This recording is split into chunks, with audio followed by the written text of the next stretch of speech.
Hello guys! Today papakilala ko nga pala sa inyo ang aking mama na si Mama Eden at ang aking auntie na si Nelda. Kasama ko sila ngayon pupunta dito sa Odawara Castle. Alas 7 pa lang nandito na kami para nga naman hindi maraming tao. At dito pa lang sa gate nag-picture-picture na kami. Solo pa namin dito kaya lahat ng side ay napicturean namin.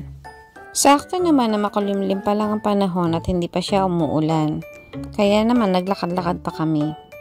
Maganda rin mamasyal dito pag cherry blossom season na kasi talagang punong-puno ang paligid niya ng mga cherry blossom. Nag-i-start na rin ang iba pang bulaklak tulad ng hydrangea at saka ng iris. Ayan, malapit-lapit na kami doon sa may castle sa taas.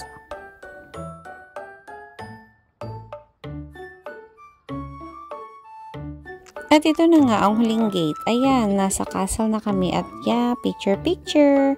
Wala pa masyadong tao dito kaya naman photoshoot muna kami.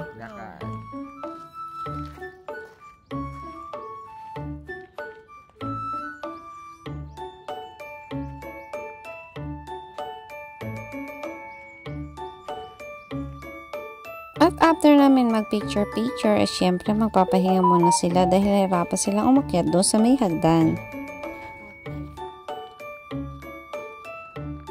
At dito naman sa inupuan nila is napakaganda ng background ng castle oh.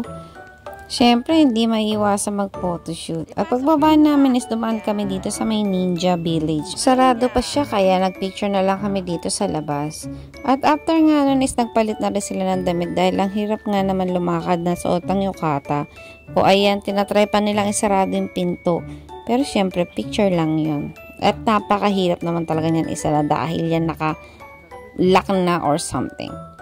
Salamat po sa panonood ng aking video.